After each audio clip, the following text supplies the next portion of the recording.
Verím, že štvrtkový pracovný deň máte už úspešne za sebou. Vítam vás pri sledovaní aktuálneho spravodajstva z Oravy.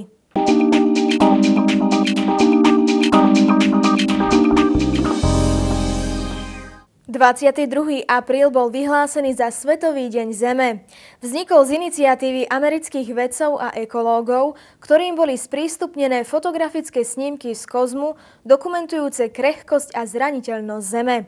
Vznikol preto, aby sme si hlbšie uvedomovali, že zemské zdroje sú vyčerpateľné a rovnováha všetkého živého na tejto planéte je vzácna, obdivuhodná, no veľmi krehká.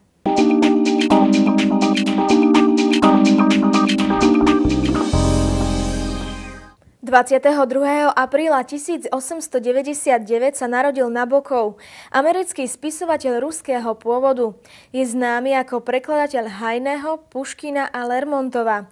Svetovú slávu priniesol Nabokovový román Lolita, ktorý samotný autor označil za najväčšie nedorozumenie svojho života. Nasleduje prehľad dnešných správ. Námestovský aniel je organizácia, ktorá chce pomôcť sociálne slabším rodinám. Hutnícke závody prijali nových zamestnancov. V Podzámku je obmedzená doprava. Cirkevná škola si pripomína svätého Juraja triednym odpustom. Projekt finančnej pomoci Námestovský aniel sa zameriava na sociálne slabšie rodiny a jednotlivcov. Cieľom je spojiť viacerých darcov. Takýto spôsob vzájomnej pomoci utužuje medziľudské vzťahy. Na Orave vznikol systém občianskej finančnej pomoci pod názvom Námestovský aniel. Občania v meste sa snažia pomáhať jeden druhému. Tak Námestovský aniel, to je vlastne názov projektu, ktorý vznikol tu v Námestove a jeho cieľom je vlastne osloviť ľudí, darcov, ktorým nie je cudzie, podeliť sa so svojimi peniazmi. Cieľom je sprostredkovávať pravidelnú finančnú pomoc rodinám i jednotlivcom, ktorí sa z vážnych dôvodov ocitli vo finančnej tiesni. Dôležitým znakom je spolupatričnosť k znevýhodneným spoluobčanom. Teším sa tomu ako človek a obyvateľ mesta Námestova, aj ako kňaz katolíckej cirkvi. Ako človek, pretože tu je taká možnosť a prostriedok takéto vzájomnej pomoci pre ľudí, aj obdarovať, aj byť obdarovaný, a ako kňaz, pretože je to aj veľmi dôležité pre nás veriacich. Darcom sa môže stať každý. Príspevky budú poskytnuté rodinám vždy v plnej výške. Príjemcovia sa vyberajú na základe informácií od sociálnych pracovníkov, lekárov či bežných ľudí z mesta. Ak si bohatý, daruj zo svojho majetku, a ak si chudobný, tak daruj zo svojho srdca. Ide o to, aby drobné príspevky jednotlivých darcov sa spájali vlastne do malých kôpok, ktoré môžu byť posunuté týmto rodinám. Čiže naozaj môže byť darcom ktokoľvek. To je vlastne taká nová aktivita v Námestove. Si myslím, že je to veľmi pekná myšlienka u tých ľudí, ktorých to skresla, že hľadať ľudí, tých, ktorí potrebujú pomoc. Ja som o tomto projekte počula, pretože som bola sama aj oslovená, aby som do tohto projektu vlastne prišla ako osoba, ako človek a pomáhala týmto ľuďom a sa mi to veľmi páči. Námestovský aniel poukazuje na silu ľudskosti. Z Námestova pre televíziu Oravia Monika Huráková. Oravské ferozliatinárske závody prijali 37 nových pracovníkov a pracovný čas upravili na pôvodných 40 hodín. To, či sa bude situácia vyvíjať pozitívne aj v druhom polroku, sa zatiaľ nedá predpovedať. V cirkevnej škole svätého Gorazda v Námestove si spomínajú na významných svetcov v aktivite, ktorú pripravujú žiaci so svojimi učiteľmi. Triedne odpusty majú u detí veľkú odozvu. Do programu sa zapája vždy celá trieda. Nielen obce a mestá majú svoje odpusty. Cirkevná škola v Námestove vytvorila pred 2 rokmi novú duchovnú aktivitu pre svojich žiakov pod názvom Triedny odpust.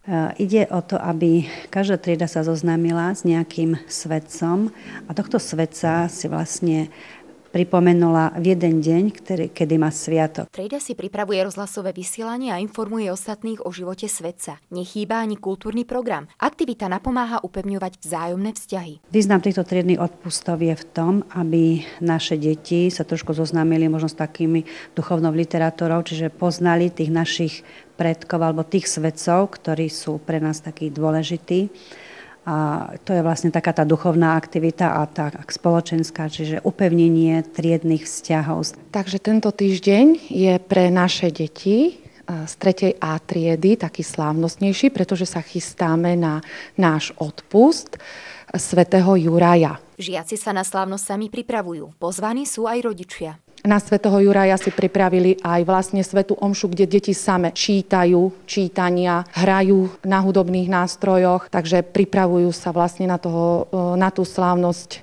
Ja sa na odpust veľmi teším, budeme mať svätú omšu, budeme sa hrať v Trstenej u Františkánov. Tešíme sa, že máme odpust, nemusíme sa učiť a budeme sa zabávať. Z námestova pre televíziu Oravia Monika Huráková.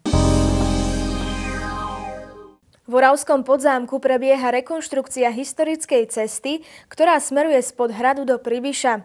Rátajte s čiastočným dopravným obmedzením.